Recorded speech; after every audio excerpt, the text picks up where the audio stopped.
আজ রাত ৩টায় বাবা চলে যাবে। ভোর ৫টার দিকে বাবার ফ্লাইট। দীর্ঘ ৪ মাস বাবা বাংলাদেশে ছিল। তো এখন আমার আব্বু আম্মু আসছে বাবার সাথে দেখা করতে, আর আব্বু আম্মু রোজা ছিল, তাই আমি এখানে ইফতারি রেডি করতেছিলাম। আসলে প্রবাসী জীবন আমরা যতটা মনে করি খুব সুখের, অতটা সুখের হয় না, সেটা আমি বাবাকে দেখেই বুঝলাম। কারণ আপনজনের জন্যে আপনজনকে আবার ছেড়ে যেতে হয়। আর আজকে বাবার মূলত খারাপ লাগতেছিল আমার মেয়েটার জন্য। কারণ বাবা বাংলাদেশে আসার উদ্দেশ্যই ছিল আমার মেয়েটাকে দেখবে। আর আমার মেয়েটাকে রেখে যাবে, তার জন্যই বাবার অনেক মন খারাপ ছিল।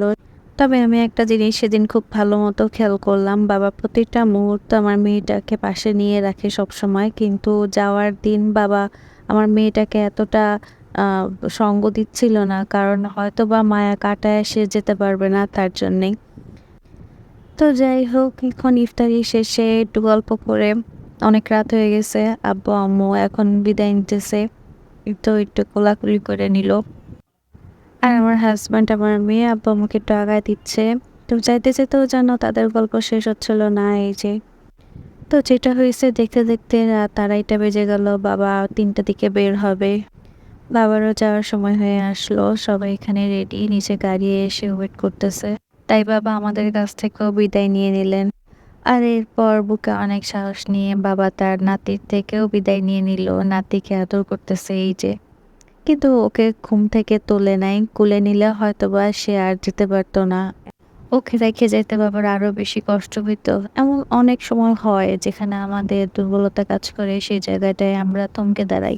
তো আমার শ্বশুরের দুর্বলতা ছিল আমার মেয়ে। তো ও ঘুমায় ছিল বলে বাবার যাওয়াটা মনে হয় একটু সহজ হয়ে গেছে। আর এখানে বাবা ক্লোজ যারা প্রতিবেশী আছে তাদের থেকে একটু বাই বলে নিল। আর এখন ফাইনালি বাবা এয়ারপোর্টের উদ্দেশ্যে রওনা দিয়ে দিল। তো এয়ারপোর্টে আমি আর যাইনি। আর দেখতে দেখতেও বাবা এয়ারপোর্টে পৌঁছে গেল। এই যে, এই সেই জায়গা, আর এই সেই গেট, যে গেটের এক পাশে থাকে আপনজন, আত্মীয় স্বজন, আর ওই পারে নতুন কোনো শহর। আর এটা হচ্ছে বাবার আরেকটা নাতি। এখানে যেন যেতে দিতে ইচ্ছা করছিল না, তারপরেও যেতে দিতে হচ্ছে। আর এই যে সবশেষে বাবা তার ছেলেদের থেকে বিদায় নিয়ে নিল। আসলে এই জায়গাটায় আমার কিছু বলার নাই। সবাই বাবার জন্য দোয়া করবেন, আর আমাদের জন্য দোয়া করবেন। সবাই ভালো থাকবেন। আল্লাহ হাফেজ। কারণ বলো তোমার মতো করবে কে শাসন? বাবা তুমি আমার বেঁচে থাকার কারণ, নেই তোমার মতো কেউ এতটা